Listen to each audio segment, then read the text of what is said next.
Bonsoir à tous et bienvenue dans ce webinaire organisé par DxO Labs et qui concernera ce soir la correction géométrique avec le module Perspective FX qui fait partie de la NIC Collection.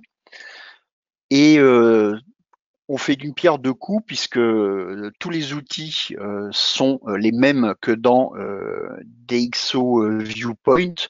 Donc, ça fera une petite révision pour ceux qui connaissent Viewpoint et une découverte pour ceux qui ne connaissent pas. Donc, tout ce que je vais vous expliquer ce soir s'applique également à Viewpoint. Donc, on ne verra pas ce soir, on reste vraiment dans Perspective FX. On va parler des différents problèmes optiques à traiter, la distorsion notamment, le vignettage, l'anamorphose, c'est-à-dire la déformation de volume. Après, on verra comment corriger la perspective de manière automatique ou manuelle, l'horizon, le recadrage, et on terminera sur l'effet miniature qui est proposé par Perspective FX. Alors, je me présente, je m'appelle Gilles Théophile, je suis rédacteur, formateur, traducteur et photographe indépendant et je collabore en tant qu'indépendant avec DxO Labs depuis de nombreuses années maintenant et notamment je rédige le guide ou les guides utilisateurs des différents logiciels de DxO. Alors, DxO, c'est une entreprise française qui est basée en région parisienne à Boulogne-Billancourt et qui fait notamment DxO Photolab dont vous avez sûrement entendu parler ou peut-être avez-vous vu déjà des présentations dans nos webinaires. Et DxO est également depuis quelques années le propriétaire de la fameuse suite NIC Collection qui s'appelle maintenant NIC Collection by DxO pour le dire à la française et qui contient un certain nombre de modules créatifs ou de traitement d'images. Et le dernier né, en fait, qui a été rajouté avec la version 3 de la NIC Collection, c'est tout simplement Perspective FX qui permet de proposer aux utilisateurs de Lightroom, de Photoshop en priorité des outils donc de correction géométrique qui sont plus faciles à utiliser peut-être et qui sont également très performants et très pratiques à utiliser. Et ces outils peuvent également s'utiliser à partir de DxO Photolab. Mais ce soir, nous allons faire la démonstration à partir de Lightroom. Comme ça, par la même occasion, on reverra les mécanismes d'édition externe avec Lightroom et l'un des produits proposés par DxO. Donc, je vous rappelle que cette session est enregistrée, donc si jamais il y a des problèmes d'image, de son de votre côté, eh bien vous pourrez revoir le webinaire dans son intégralité d'ici quelques jours. La durée du webinaire sera de l'ordre de 3/4 d'heure. Et je vois qu'il y a déjà des questions qui arrivent, mais les questions, je les traiterai, je les prendrai à la fin, tout à la fin de ce webinaire. Donc nous allons commencer. Et c'est parti donc pour 3/4 d'heure de géométrie. Alors, Perspective FX donc est un module qui fait partie de la suite NIC Collection by DxO et qui va nous aider à traiter un certain nombre de problèmes. Tout d'abord, on va s'occuper des corrections optiques parce que ça c'est important, notamment la distorsion. Vous voyez ici le bas de la tour ici est légèrement déformé. Donc peut-être que ça vient de la déformation du zoom qui a été utilisé pour cette photo, ou alors c'est tout simplement le bâtiment qui est comme ça, mais en tout cas c'est un problème qu'il faut corriger, qu'il est conseillé de corriger lorsqu'on va utiliser Perspective FX. On a également du vignettage, vous pouvez voir ici, on a également de l'aberration chromatique, et ça c'est le genre de choses qu'on va corriger au préalable. Alors ce que je vous recommande, si vous travaillez avec des fichiers RAW, c'est de ne pas faire les corrections optiques dans Lightroom, dans le module développement de Lightroom qu'on voit ici. Ça, vous le laissez désactiver et c'est Perspective FX qui va s'en charger en appliquant les fameux modules optiques DxO qui correspondent au couple boîtier-objectif qui ont servi à faire la prise de vue. Donc vous allez voir que même dans un mode d'édition comme ça en éditeur externe avec un plugin, on peut profiter de la technologie DxO pour la correction des objectifs. Alors ce que je vous propose, c'est de commencer concrètement avec cette image pour voir comment elle va être traitée et comment se passe la gestion des modules optiques DxO. Alors évidemment, il faut une connexion Internet. Alors je fais clic droit sur mon image, je suis dans Lightroom donc.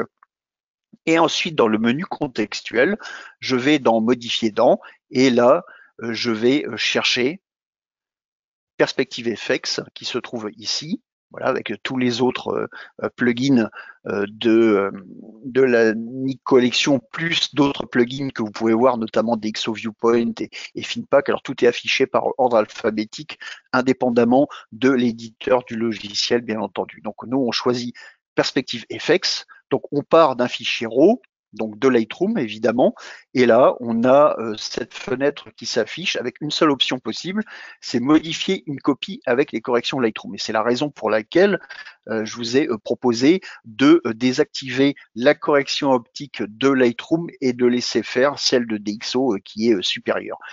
Vous avez une petite flèche aussi qui vous permet de revoir rapidement les options de copie de fichiers. Alors ça, ce sont des choses que vous réglez une fois pour toutes dans les préférences de Lightroom. Alors on va pas revenir dessus parce que c'est pas un cours Lightroom per se, mais en tout cas, vous pouvez changer de format au dernier moment à cet endroit. Nous, on va rester dans un flux de qualité maximale en TIFF, donc en Pro Photo RVB ou Adobe RVB, avec une profondeur de 16 bits par canal. Donc on clique sur modifier comme ceci.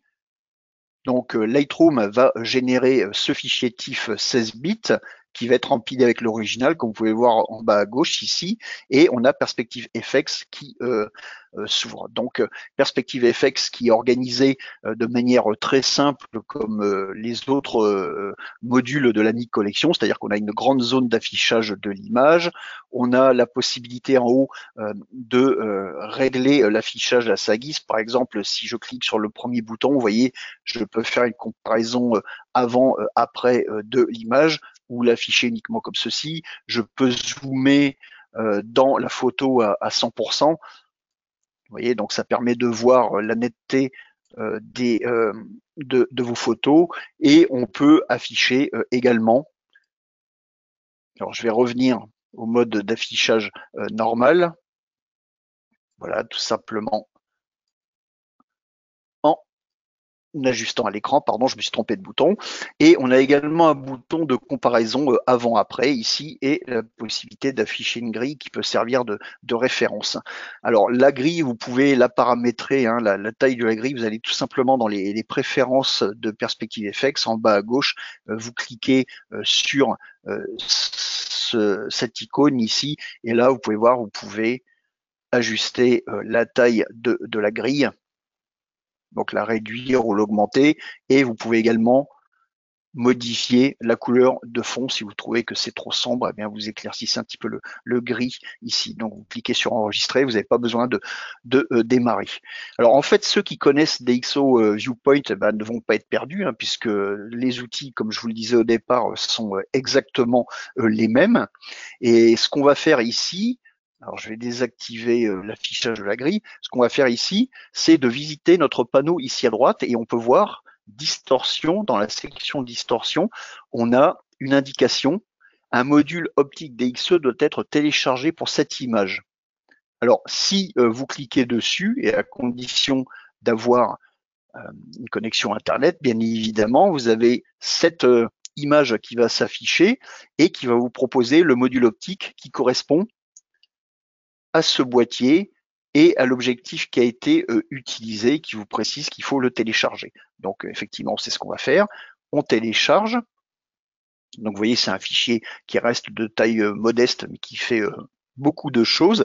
Et la correction va se faire automatiquement, immédiatement, sur l'image, sur l'original en fait. Et donc ce TIFF va en tenir compte, bien évidemment. Voilà, donc on peut voir qu'il s'est passé quelque chose au niveau de cette photo. Bon, on a encore un petit peu de vignettage ici, mais ça c'est quelque chose du vignettage résiduel qu'on va pouvoir traiter dans Lightroom en revenant, ou si vous êtes dans DxO Photolab, eh bien éventuellement dans ce cas la correction optique sera faite avant de passer dans Perspective FX, donc vous n'aurez pas besoin de la reprendre. Et on peut voir dans notre panneau distorsion ici que la distorsion est effectivement corrigée. On a un curseur intensité qui permet d'ajuster finement la correction de distorsion. Alors parfois c'est effectivement très subtil, hein. Vous voyez ici je suis à 100 et si je vais à 0 d'un coup, donc on voit que notre sujet se tord, se contracte un petit peu. Il y a comme un pop à l'image qui montre qu'il y a effectivement quelque chose qui est en train de se produire. Et là, vous pouvez voir les données EXIF avec le nom du boîtier, le modèle d'objectif et également le nom du fichier RAW d'origine. Donc voilà pour les corrections optiques. Donc je vous conseille de faire notamment pour la distorsion. Ça va permettre de faciliter notamment les calculs pour les corrections automatiques d'horizon et de perspective. Donc pensez à le faire. Ça va également nous servir pour la déformation de volume. Donc voilà pour les corrections optiques. Je pense qu'on va avoir l'occasion, au fur et à mesure des images qu'on va utiliser, on va avoir l'occasion de revenir à ce sujet. Comme ça nous fera une petite répétition, un petit entraînement, ce qui est pas mal. Et sinon, vous avez des modes de correction manuelle. Vous voyez, toujours dans le panneau distorsion, à côté du bouton auto, j'ai un autre bouton qui me permet d'afficher les différents types de distorsion qui existent. Alors ici, par exemple, j'ai une distorsion embarriée, c'est-à-dire en tonneau, si vous préférez, c'est-à-dire que les lignes droites se courbent. Alors, embarrier, normalement c'est vers l'extérieur de l'image. Encoussiner, ce serait plutôt vers l'intérieur de l'image, mais là, ça dépend aussi effectivement de la perspective, de l'angle de vue, de l'objectif utilisé, etc., etc. Et on a également le mode fisheye qu'on va voir avec une autre image. Alors, je vais tout simplement enregistrer ma correction ici. Je vais revenir en mode auto, comme ceci. J'enregistre.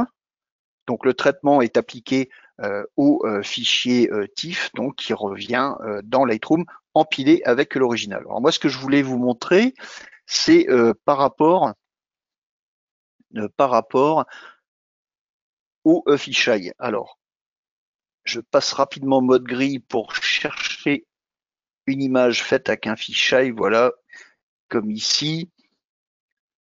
Alors, elle n'est pas en ligne, cette image. Alors, c'est pas grave, on va prendre le fichier TIFF qui est à côté et on va l'ouvrir dans Perspective FX. Alors, je fais modifier dans Perspective FX comme ceci. Et là, comme je pars d'un fichier TIFF, j'ai ces trois options qui sont désormais disponibles. Donc, modifier une copie avec les corrections Lightroom, non. Modifier une copie, non. Par contre, modifier l'original. Alors, attention, c'est pas l'original, le fichier RAW. C'est l'image que vous sélectionnez, l'image actuelle. Donc ici, on a une image en TIFF et c'est bien celle-là que je veux créer parce que si je passe par modifier une copie, eh bien, je vais créer tout simplement un deuxième fichier TIFF et commencer à remplir mon disque dur. Donc, je fais modifier l'original comme ceci. Je clique sur modifier. Donc on va retourner dans Perspective FX et là on voit la correction qui est faite, qui n'est pas faite justement sur cette image prise au fisheye, et vous pouvez noter à droite, toujours dans le panneau distorsion, que le texte cette fois est légèrement différent. Vous avez la correction automatique de distorsion doit ouvrir le fichier image originale pour pouvoir s'appliquer. Alors, l'image originale est manquante, mais je vais vous expliquer le process. Il est très simple en fait. Quand vous allez cliquer ici sur ouvrir l'image originale, bon, on peut peut-être essayer de voir. Donc vous avez cette boîte de dialogue qui s'affiche avec pourquoi, mais je vais vous expliquer pourquoi. Je clique sur ouvrir. Donc ça va ouvrir une boîte de dialogue du système. Alors est-ce que j'ai mon image 5740 disponible. Ah bah oui, voilà, ici vous voyez j'ai l'image d'origine. Donc je clique sur ouvrir comme ceci et là de nouveau je me retrouve avec une proposition de téléchargement d'installation de module optique DxO. Donc dans ce cas-là, une image faite avec un Canon 5D et un 15 mm fisheye. Je clique sur télécharger. Donc voilà l'autre scénario pour les corrections optiques. Donc vous voyez que même si je pars d'un fichier qui n'est pas RAW, donc d'un fichier TIFF, si l'original est disponible, eh bien Perspective FX va pouvoir aller me chercher le module optique correspondant. Alors ici, c'est un cas un peu extrême puisque je pars d'un fisheye et la correction de distorsion en fait une image rectilinéaire, c'est-à-dire une image qui est faite avec un grand angle, comme si elle était faite avec un grand angle, mais sans la distorsion massive du fisheye. Donc ça peut être intéressant dans certains cas, dans certains types de prises de vue. Et si vous trouvez que eh bien, la correction est vraiment trop parfaite, entre guillemets, et que vous voulez retrouver un petit peu de l'effet fisheye, vous prenez votre curseur intensité comme ceci. Vous voyez là, petit à petit, vous retrouvez l'effet fisheye. Par contre, l'avion, lui, il reste à peu près rectilinéaire. Et sinon, vous passez en mode manuel et vous voyez là de nouveau, si vous cliquez sur fisheye, il y a une correction qui se fait sans qu'il y ait besoin du module optique DxO et vous jouez sur l'intensité pour appuyer ou pas la correction de l'effet fisheye. Donc voilà pour la distorsion, je pense qu'on en a assez dit là-dessus. Donc pensez à faire vos corrections optiques dès lors que vous allez utiliser Perspective FX. Donc si vous partez de Lightroom, ne faites pas vos corrections optiques dans Lightroom, confiez-les à Perspective FX avec les excellents modules optiques DxO. Si vous partez de DxO Photolab, par contre, là, ce sera fait par Photolab lui-même et ensuite l'image sera transmise à Perspective FX et elle sera complètement corrigée. Donc, vous n'aurez pas besoin de télécharger de modules optiques, à moins évidemment que vous décidiez de ne pas appliquer de module optique automatiquement dans DxO pour une raison ou pour une autre, parce que ça, c'est également possible, mais je ne crois pas que ce soit un scénario qui soit très courant, ni même recommandable. Alors, maintenant, on va parler d'autre chose. Alors, je vais quitter Perspective FX et on va parler de déformation de volume. Alors la déformation de volume, c'est quoi? Alors les anciens qui connaissent DxO Optics Pro, qui se rappellent de DxO Optics Pro, ça s'appelait l'anamorphose. Alors l'anamorphose, c'est quoi? Eh bien c'est tout simplement un phénomène optique auquel vous êtes confronté dans votre quotidien, sans forcément le remarquer, tout simplement en regardant les rétroviseurs extérieurs de votre voiture. Vous avez remarqué que plus on s'approche de l'extrémité du rétroviseur et plus l'image est déformée. Et ça, c'est donc l'anamorphose, la déformation de volume, qu'on voit également de manière assez spectaculaire ici. Donc c'est une image qui a été faite avec un objectif très grand angle. Alors si je me souviens, voilà, c'était le 14-24 Nikon. Et vous pouvez voir que la tête de ce technicien a été allongée. En plus, elle est d'autant plus allongée qu'elle se trouve à proximité des bords, enfin plutôt même des angles de l'image. On a les aubes de compresseur là du réacteur, donc les disques du compresseur qui sont également déformés, et regardez les cuisses du technicien qui sont vraiment étirées. Alors, il y a d'autres exemples concrets. Alors, c'est pas le genre de photo que je fais et que je suis en mesure de vous montrer, mais par exemple, dans les mariages, il y a beaucoup de photographes qui font des photos de groupe ou des instantanés avec 5-6 personnes avec un 16-35 par exemple, parce que ça passe partout, c'est facile à utiliser, mais le problème, c'est que les gens qui sont au bord de l'image ont des têtes déformées comme ça, et ça, ce sont des choses que vous ne pouvez pas livrer à vos clients. Hein. Donc, pensez à corriger cet effet de déformation de volume, sachant que évidemment il y a un prix à payer, hein, toujours, c'est que, et ça on va le voir après avec la correction de perspective, c'est qu'il y a un recadrage qui peut être assez massif, qui peut aller jusqu'à 25-30% de la surface de l'image parce que on va triturer, on va étirer les pixels, et au bout d'un moment, eh bien, il faut couper l'image. Donc, tenez en compte, pensez-y au moment de la prise de vue. Alors, on va prendre cet exemple. Donc, clic droit, modifier dans. Ensuite, vous connaissez le principe, hein, Perspective FX, modifier une copie avec correction Lightroom, très bien. Donc Lightroom me prépare mon fichier TIFF. Si on partait de DxO Photolab, ben, ce serait la même chose. En fait, et là, recommandé encore une fois de télécharger un module optique, ce que je m'empresse de faire tout de suite. Voilà, donc vous voyez en live, et vous allez voir la correction qui va s'appliquer. Alors la correction de distorsion du module optique ne va pas traiter la déformation de volume. Hein. Donc c'est mieux de corriger la distorsion d'abord et ensuite de faire la déformation de volume, mais si vous n'avez pas de module optique disponible ou si vous voulez corriger la déformation de volume immédiatement, vous pouvez également le faire. Alors là, c'est juste pour la démonstration. On voit que l'image a un petit peu bougé. On peut faire une comparaison rapide avant-après. Vous voyez, donc effectivement, il y a un petit peu de distorsion qui a été corrigée. Alors je passe dans ma section déformation de volume, comme ceci, et là on voit deux boutons. L'un concerne la déformation de volume horizontale et verticale, donc en fait ça va travailler sur le sens horizontal et dans le sens vertical de l'image, et un autre qui nous intéresse plus ici, on a le problème en diagonale. Donc moi en priorité avec ce genre de photo, je vais plutôt aller chercher la méthode diagonale, donc je clique dessus, et voilà, regardez, donc la tête du technicien retrouve des proportions plus naturelles. Bon, les jambes, on ne les voit plus, évidemment, ça entraîne un fort recadrage. Hein. Vous voyez, si je fais une comparaison avant-après, hein, c'est quand même assez étonnant, effectivement, que ça recadre à ce point-là. Mais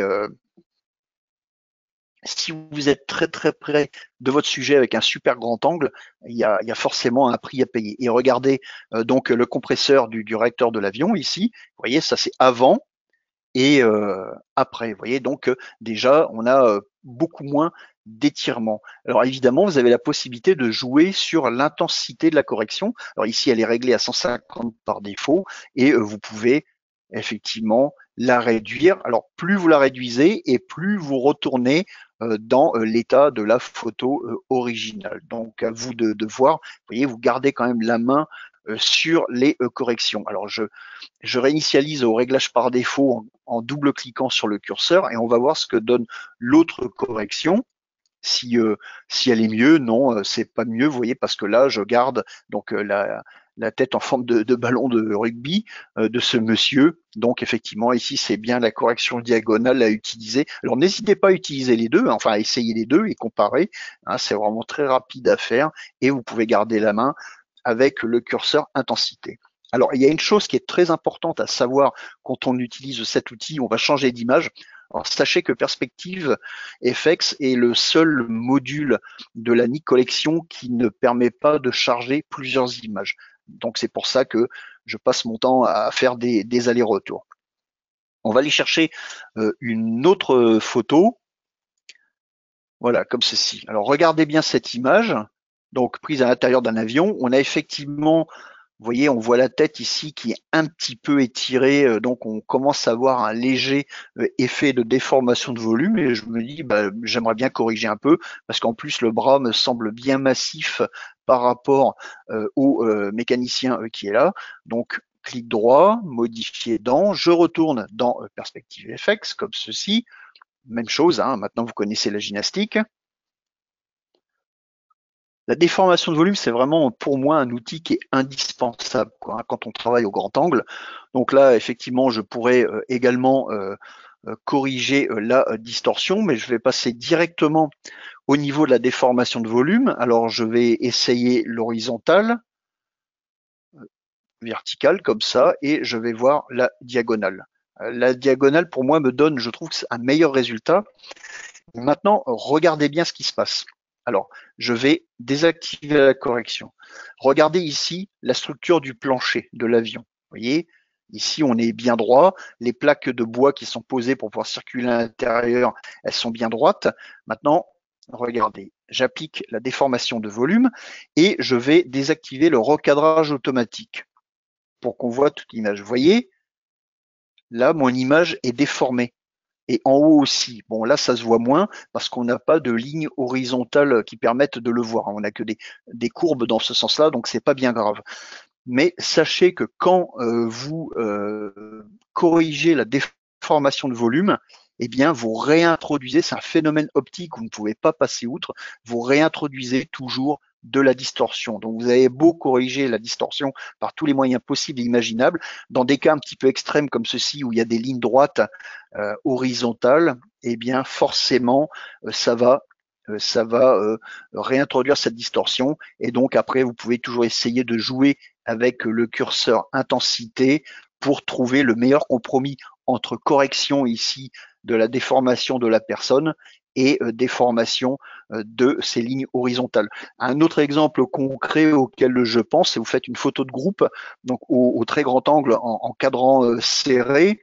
Donc vous corrigez la déformation de volume et supposons que les personnes soient devant un mur ou devant un bord de trottoir par exemple et vous corrigez donc la déformation de cette bordure de trottoir qui est due au grand angle en fait, donc vous la corrigez avec le module optique DxO, et ensuite vous appliquez la déformation de volume, donc les têtes vont reprendre des proportions normales, les corps qui sont très étirés en largeur, donc on a l'impression que les gens doublés de volume vont retrouver des proportions normales. Pensez aux jambes de mon mécanicien. Et par contre, eh bien, vous allez voir la ligne de trottoir derrière le groupe qui va être légèrement courbée. Donc, à vous d'ajuster avec ce curseur. Donc voilà pour la déformation de volume. Ça, c'est un outil pour moi qui est vraiment très important si on fait des photos de personnes, de groupes en reportage, en événementiel, les mariages, etc., etc. Rien que le prix de la licence, à mon avis, est largement justifié par cet outil pour commencer. Alors, je vais annuler et retourner dans Lightroom. Et maintenant, nous allons passer à la correction de perspective. Alors, avant de faire ceci, j'aimerais vous montrer une photo que je ne vais pas traiter. Je voulais vous montrer cette image en particulier. Vous voyez que là, on n'a pas de problème de perspective. On n'a pas de droite fuyante. Vous savez, quand vous mettez au pied d'un bâtiment et que vous le photographiez en contre-plongée, eh bien, vous avez cet effet de fuyante. Et là, pourquoi il n'y en a pas? Tout simplement parce que, par un petit chemin, j'ai réussi à me mettre à peu près à la hauteur du centre de cette abbaye qui se trouve en Alsace, très belle abbaye d'ailleurs. Et comme je suis au milieu et que je cadre sans incliner mon appareil photo vers le bas ni vers le haut, vous voyez que mes lignes restent droites. Ça, c'est le rêve. C'est là pour photographier un bâtiment correctement, il faudrait pouvoir s'élever à la hauteur, à la moitié de la hauteur du bâtiment pour que les droites restent bien droites. Et ça, c'est pas toujours possible parce que le problème, souvent on voit des exemples, on voit ça par exemple. Vous voyez, donc on se met bien près, c'est spectaculaire, c'est super. Mais regardez maintenant le problème qui va se présenter à vous. Donc, on va retourner dans perspective FX comme ceci, voilà. Modifier.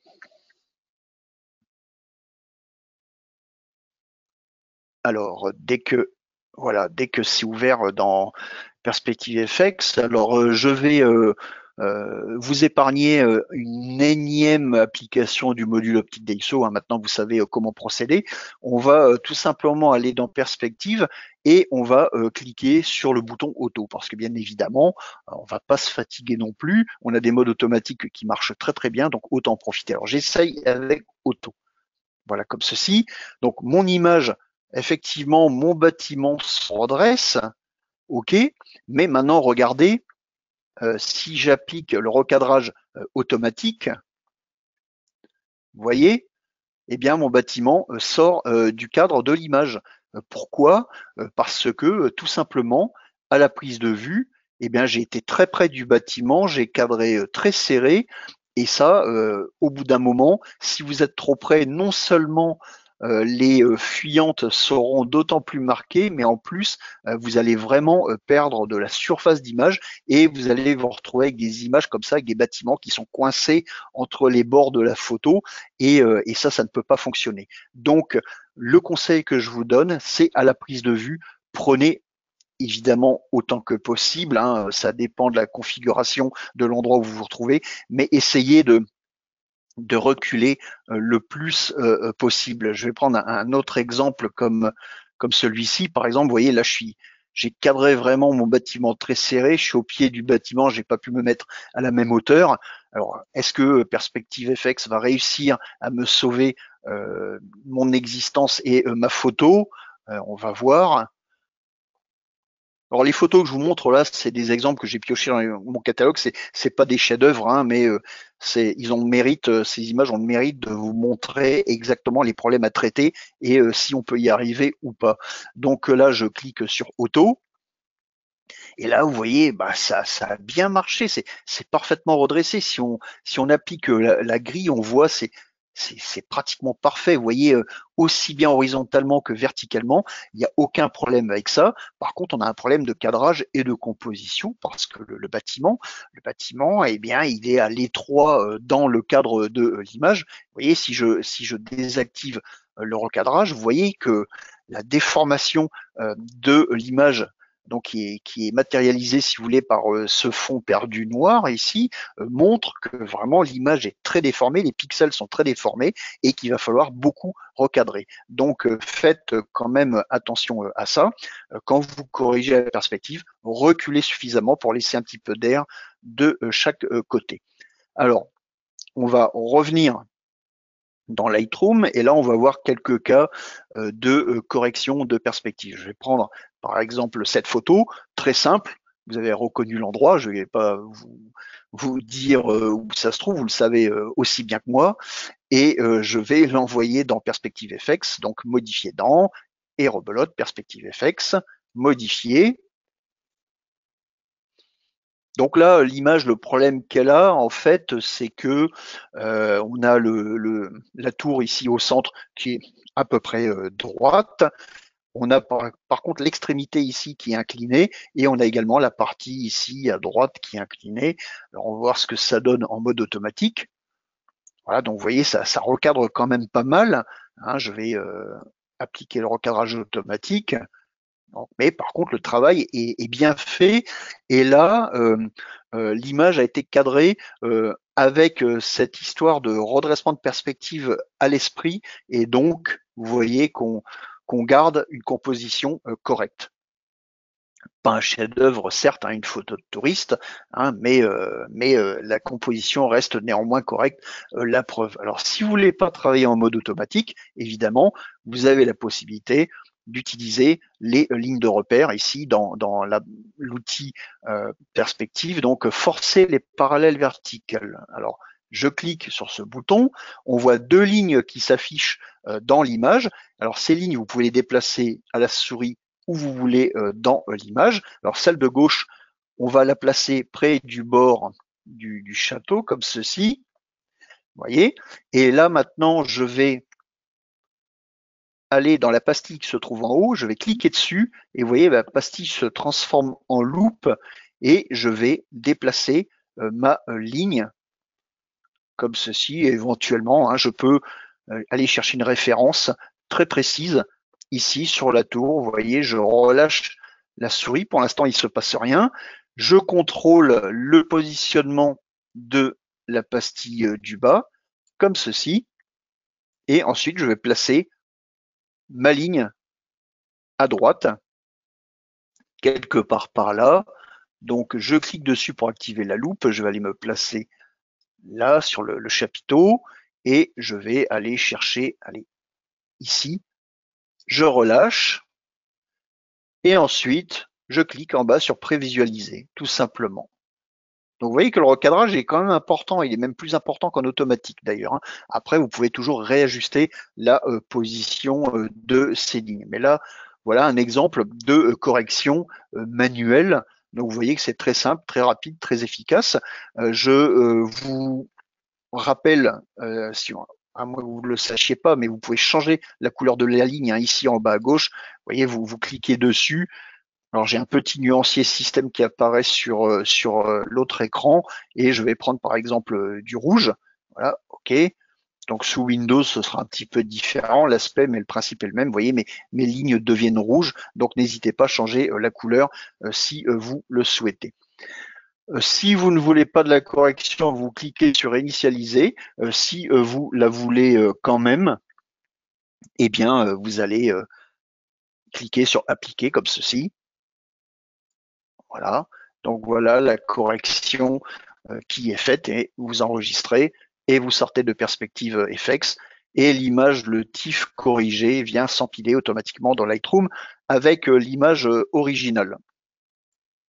Alors, on peut le faire également en mode horizontal ou alors en utilisant quatre lignes. Alors, ce que je vous propose, c'est de prendre l'exemple horizontal. Tiens, on va prendre le TIFF du début, comme ceci. On va l'envoyer dans perspective FX. Voilà. Donc là, on modifie l'original, hein, puisque je pars du TIFF que j'avais créé au début de la session. Voilà, et puis là, éventuellement, dans perspective, je clique sur forcer les parallèles horizontales. Vous voyez, j'ai conservé ma couleur rouge, et là, je vais redresser mon image de cette manière. Alors pour plus de précision, vous voyez, sous la loupe, il y a écrit majuscule pour ralentir le curseur. Donc j'appuie sur la touche majuscule et vous voyez le déplacement. Là, je vous jure, je déplace ma souris de 10 cm de chaque côté sur mon tapis et vous voyez, c'est ralenti par la touche majuscule que je relâche et hop, je retrouve la rapidité. Donc ça vous permet de vraiment positionner avec précision vos lignes de référence et c'est particulièrement utile notamment si vous avez un peu trop forcé sur le café le matin et que vous avez un petit peu la gigite, hein, donc n'hésitez pas à utiliser ce système avec la touche majuscule. Voilà, je me place comme ceci, prévisualiser, vous voyez, tac, je redresse les lignes horizontales comme ceci et je clique sur appliquer, voilà tout simplement.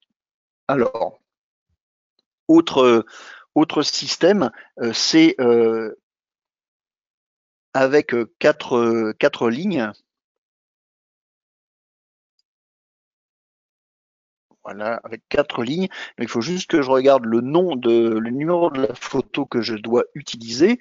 Donc la photo numéro 12, 10, 10, 10, 11, 12. Voilà. Voilà, très très bon exemple ça. Donc voilà cette photo-là. Modifier dans Perspective FX. Voilà, modifier. Et là, on va voir qu'on peut utiliser également 4 lignes indépendantes et qui s'appliquent particulièrement bien à ce type d'image où on n'a qu'un seul plan, en fait. Vous voyez, donc, vous allez dans le panneau perspective, vous choisissez rectangle. Alors, il n'a pas détecté automatiquement, hein, c'est vraiment un hasard. Vous placez vos lignes là où vous voulez vraiment que tout soit d'équerre, hein, photo de porte, photo de fenêtre ou de tout objet à votre convenance. Vous voyez, je me sers de la loupe pour bien me positionner. Bon, là, ici, j'ai pas vraiment de référence. Je vais me mettre, voilà, à peu près par là. Et même chose ici. Voilà, donc je place. Vous voyez, si je déplace en mode 4 lignes comme ça, si je déplace une pastille, eh bien je déplace par la même occasion à chaque fois 2 lignes, hein, ce qui permet aussi d'accélérer un petit peu la cadence. Hein, je clique sur prévisualiser hein, et vous voyez donc là ma fenêtre maintenant est bien d'équerre et il me reste plus qu'à la recadrer avec précision pour faire une image vraiment très géométrique. On va prendre un autre cas un peu plus extrême. Voilà, je vais prendre cette. Alors ça peut marcher aussi hein, avec. J'aurais pu prendre le vitrail ici en exemple. Hein, c'est pareil. Regardez là, par contre, je suis vraiment pas du tout dans l'axe de la fenêtre. Donc vous êtes au musée, vous photographiez un beau tableau, mais vous pouvez pas vous mettre en face. C'est impossible parce qu'il y a trop de visiteurs. Ben, faites votre photo un petit peu de travers comme ceci et envoyez-la dans perspective pour voir si vous arrivez à en faire quelque chose. Donc je modifie une copie avec les corrections Lightroom, comme ceci. Voilà. Donc là, on va forcer le rectangle, vous voyez, et là, je me place sur la fenêtre. La loupe me permet de montrer que ma photo n'est pas nette du tout, mais tant pis, c'est l'exemple, l'intention qui compte. Voilà, je vais me placer ici, par là, et on va voir ce que ça va donner. Prévisualisation. Voilà. Bon, c'est pas mal, hein. C'est pas mal. Vous voyez, si je fais appliquer comme ceci, donc on a notre image qui est bien d'équerre entre guillemets. Alors il y a une petite déformation, un petit étirement vertical. Moi je le vois ici au chat gris qui se trouve là. Éventuellement vous pouvez utiliser les curseurs qui se trouvent dans le panneau perspective pour agir sur le rapport hauteur et vous voyez ici je tasse l'image dans le sens vertical et dans l'autre sens, dans le sens vertical ici ou dans le sens horizontal, vous voyez, pour retrouver un petit peu de proportion naturelle. Avec les autres curseurs, hein, j'en profite pour montrer à quoi ça sert. Hein, vous pouvez faire pivoter l'image sur un axe vertical ou un axe horizontal. Voilà, en fait, voilà. Donc vous imaginez qu'il y a une barre ici en travers de la photo. Quand vous utilisez le curseur au bas, eh bien votre image bascule vers vous ou s'éloigne de vous comme ceci. Donc vous avez vraiment beaucoup de souplesse avec cet outil perspective. Maintenant, on va voir, pour finir avec perspective, la correction à 8 points. Alors la correction à 8 points, ça c'est intéressant. C'est un peu comme la correction à 4 lignes, si vous voulez, sauf que les lignes sont totalement indépendantes des unes des autres et ça va nous permettre de travailler sur ce type d'image. Alors modifier dans, alors, vous allez vite comprendre pourquoi.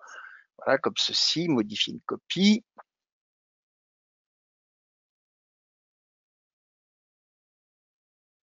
Donc perspective FX s'ouvre. Alors ici, vous pouvez toujours essayer le mode automatique, hein, bien sûr. Hein, je clique sur auto et on peut voir que ça marche très bien, il n'y a aucun problème.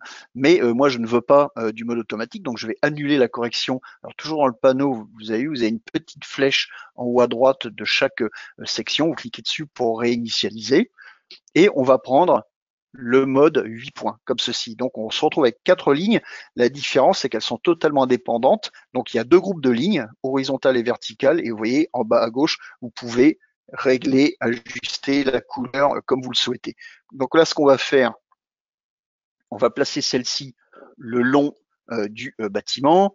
Voilà, on se sert de la loupe. La loupe s'affiche automatiquement hein, en enfonçant le bouton gauche de la souris. Voilà, on va se placer là. Donc c'est vraiment très très précis. La ligne de droite, on va la mettre plutôt par là, comme ceci. Voilà, ça va bien vite. Hein. Vous voyez, c'est rapide avec un peu d'habitude, il n'y a aucun problème. Ensuite, on a une ligne en haut. Alors la ligne du haut, je ne vais pas l'utiliser, donc elle ne sera pas prise en compte hein, puisqu'elle est posée sur aucune droite de référence. Par contre, en bas, j'aimerais bien voilà, me baser sur cette partie-là de la photo pour être sûr que mon horizon ou ce qui est censé être l'horizon soit bien droit. Vous voyez, je me décale même complètement offset par rapport aux autres lignes. Hein. De toute façon, ce qui compte, hein, c'est la ligne, elle continue avec les pointillés ici. Donc, je clique sur prévisualiser et voilà le résultat. Je clique sur appliquer. Vous voyez, c'est impeccable. Hein, si j'applique la grille, hein, on peut voir effectivement que tout est carré. Alors évidemment pas en haut puisque on n'est pas face au bâtiment, donc il n'y a aucune raison qu'on redresse le toit de l'image. Alors par contre, il y a un phénomène qui se produit souvent, c'est que, et je ne sais pas si vous le voyez ici, c'est qu'on a l'impression que le bâtiment s'évase vers le haut. Vous voyez, alors que si on affiche la grille, on voit on voit que ben non, apparemment les bords des murs suivent bien les lignes de la grille, il n'y a pas de problème. En fait, c'est un effet d'optique et c'est aussi parce qu'on est perturbé par le fait qu'on n'a pas de fuyante qui reste quand même quelque chose de naturel par rapport à notre vision des choses. Alors n'oubliez pas que vous pouvez redonner un aspect naturel, plus naturel à votre image avec le curseur intensité dans le panneau perspective. Alors il est réglé à 100% par défaut, toujours, mais vous voyez, si vous réintroduisez une légère un léger effet de fuyante, pardon, hein, vous voyez, là vous retrouvez un aspect beaucoup plus naturel tout en ayant redressé le bâtiment. Donc en général, ce qui marche pas mal, c'est le réglage autour de 75 qui est plutôt efficace pour redonner un aspect naturel à notre correction de perspective. Alors on va changer d'image et passer à un autre sujet. L'horizon, bah, écoutez, on a vu que c'était possible de le redresser exactement de la même manière. Est-ce que j'ai prévu une image pour ça? Oui, celle-ci, très bien, voilà. Je vous montre rapidement, le principe est exactement le même, hein. Donc modifier dans Perspective FX, voilà, modifier une copie. Recadrer, on a vu comment ça fonctionnait avec les. Alors, oui, donc recadrer, on a vu comment ça fonctionnait donc en mode automatique avec les fonds perdus, mais on va y revenir. Là, je vais juste prendre mon outil Horizon. J'ai d'abord cliqué sur Auto. Ah, voilà, nickel, parfait. Sinon, eh bien, si l'automatisme convient pas de problème. Je clique sur le premier bouton ici et je retrouve une ligne de référence dont je peux également changer la couleur, bien entendu. Voilà, comme ceci, je me place, je fais prévisualiser et voilà, parfait. Et si je veux redresser également les bords, et ben à ce moment-là, je passe dans l'outil perspective. Et on a également un curseur angle qui permet de jouer sur l'orientation de la photo également. Nous allons refaire un tour dans l'outil de recadrage avant de parler de l'effet miniature. Alors, on va prendre peut-être bien une photo qu'on a déjà utilisée. Par exemple, on va reprendre celle-ci. Donc là, je sélectionne le TIFF cette fois. Alors attendez, je vais plutôt prendre l'image originale. Donc modifier dans Perspective FX, voilà. Modifier une copie avec correction Lightroom, modifier. Voilà, donc si je vous pose la question en interrogation écrite, décrivez-moi le flux de travail Lightroom Perspective FX, je pense que vous connaissez toutes les étapes par cœur maintenant. Et là, je vais appliquer donc une correction de perspective automatique, comme ceci. Ah, très bien. Et ensuite, vous voyez, le recadrage il a été appliqué automatiquement. Le bouton est gris ici.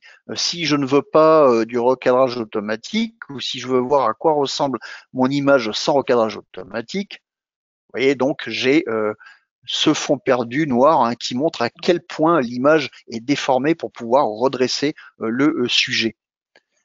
Il y a également une chose, c'est vous avez un bouton ici contraindre dans l'image. Alors à quoi ça sert? Donc si je clique comme ça, donc vous voyez que je retrouve ma correction et je ne vois plus le fond perdu. Alors, je vais vous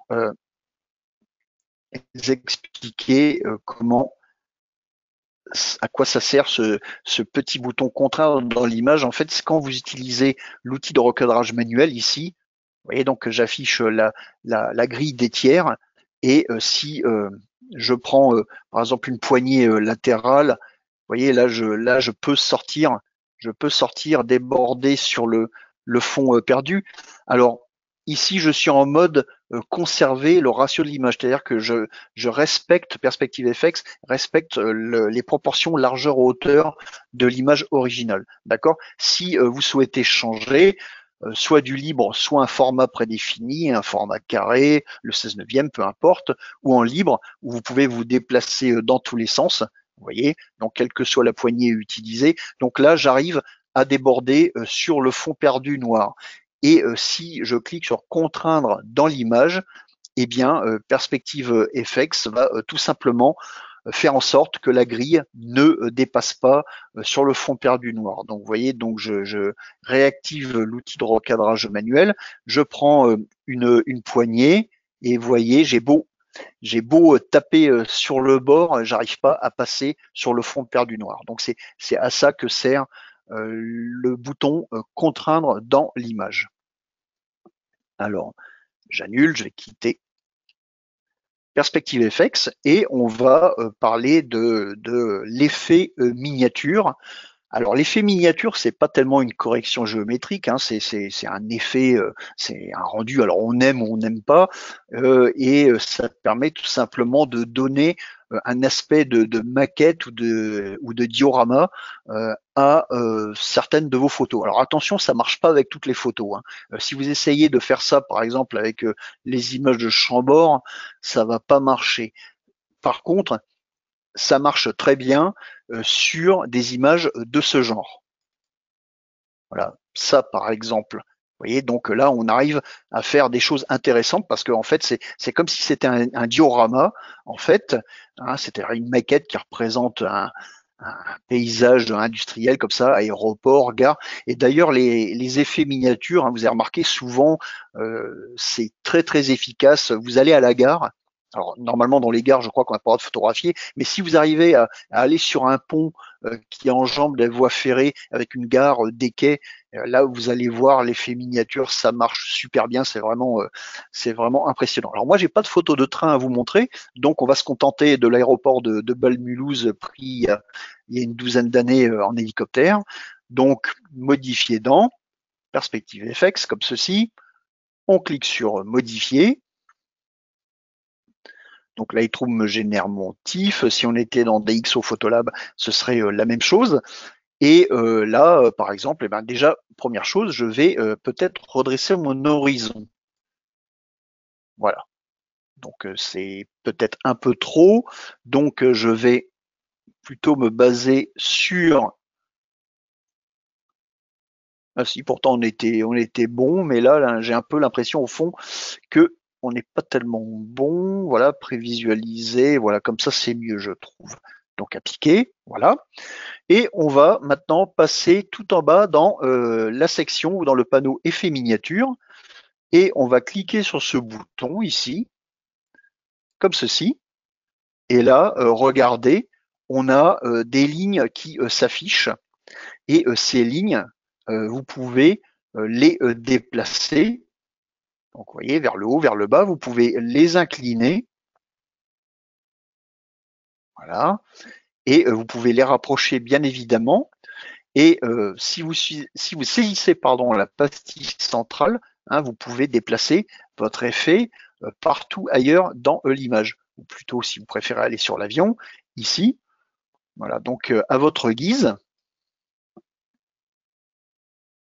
Et donc, en fait, ce que vous obtenez, c'est cet effet de maquette photographiée avec un objectif qui n'a pas suffisamment de profondeur de champ et donc qui va rendre le premier plan et l'arrière-plan flou. Alors, vous avez la possibilité de séparer les réglages, les ajustements de la ligne du haut et de la ligne du bas. Alors, l'effet de flou va toujours s'amplifier du centre vers l'extérieur, donc au-delà de la ligne en pointillé, celle du haut et celle du bas. Alors ici, on est en mode symétrique, hein. Vous pouvez voir dans la section effet miniature, à droite qu'on a position symétrique qui est cochée et flou symétrique, c'est-à-dire qu'on a le même flou en haut et en bas. Pour régler le flou, on clique sur cette petite pastille. Ici, on voit qu'un curseur s'affiche et là, on va pouvoir réduire l'intensité du flou, comme ici, ou l'augmenter. Pour faire vraiment l'effet de maquette extrême. Vous voyez, là, je rapproche encore mes lignes. Et si je veux travailler de manière indépendante, eh bien, je décoche plutôt position symétrique et flou symétrique. Et là, regardez, par exemple, je vais prendre ma ligne du haut que je vais incliner plutôt dans ce sens-là, vous voyez. Donc j'ai une totale liberté de travail. Je vais pouvoir ajuster mon flou, par exemple ici je vais le mettre à 75 environ, donc le traitement se fait en temps réel. Et la ligne du bas, eh bien, je vais la mettre plus droite comme ceci, je vais monter, voilà, comme ceci, je vais réduire peut-être un petit peu, voilà, je vais redescendre pour que cette partie-là, l'arrière de l'avion, soit plus nette, voilà, comme ceci. Et même chose, de manière indépendante, là, je vais réduire mon effet de flou. Là, je le réduis à 40, alors qu'il est à 75 ici en haut. Et si je veux déplacer mon effet complètement, hein, donc vous avez compris le truc, il suffit de vous promener dans votre image avec la pastille centrale. Bon, on va rester comme ça. Peut-être que la ligne du bas, je vais l'incliner. Alors pour incliner, on saisit la pastille. Hein. C'est pas par la ligne. Hein. La ligne, on déplace du haut vers le bas. Et si on prend la pastille hein, qui correspond à la ligne, vous voyez là, avec le mouvement circulaire de la souris, j'arrive à incliner ma ligne comme ceci. Voilà. Et ensuite, je redéplace mon effet et vous pouvez voir que la partie droite de l'image est complètement floue. Donc, je clique sur appliquer pour confirmer l'effet. Donc voilà mon effet miniature. Bon, il faudrait peaufiner un petit peu, mais ça vous donne une bonne idée de ce qui est possible de faire. Et alors ça, on peut le faire dans des logiciels comme Photoshop, par exemple, mais avec Perspective FX ou avec DxO Viewpoint, c'est tellement plus facile que ça vaut pas la peine de s'en priver si vous aimez ce genre d'effet. Donc après, vous cliquez sur enregistrer, comme ceci, et vous voyez que l'image revient dans Lightroom et s'empile avec l'original. Donc voilà pour Perspective FX, on a fait le tour de tous les outils. Alors donc Perspective FX hein, fonctionne également dans DxO Photolab. Et sachez que tous les outils que je vous ai montrés, ce sont exactement les mêmes dans DxO Viewpoint. Donc tout ce que je vous ai montré ce soir s'applique également à DxO Viewpoint. Maintenant, que faut-il choisir entre DxO Viewpoint et Perspective FX ou tout au moins la Nik Collection? Eh bien voilà, c'est ça, c'est la Nik Collection. Donc on prend plusieurs modules créatifs. Donc vous avez Perspective FX qui vous permet de vous passer de DxO Viewpoint. Mais si vous voulez un flux de travail intégré au flux RAW justement de DxO Photolab, à ce moment-là, Viewpoint sera peut-être effectivement le meilleur choix. D'ailleurs, on va juste faire un saut dans Photolab, voilà, comme ceci.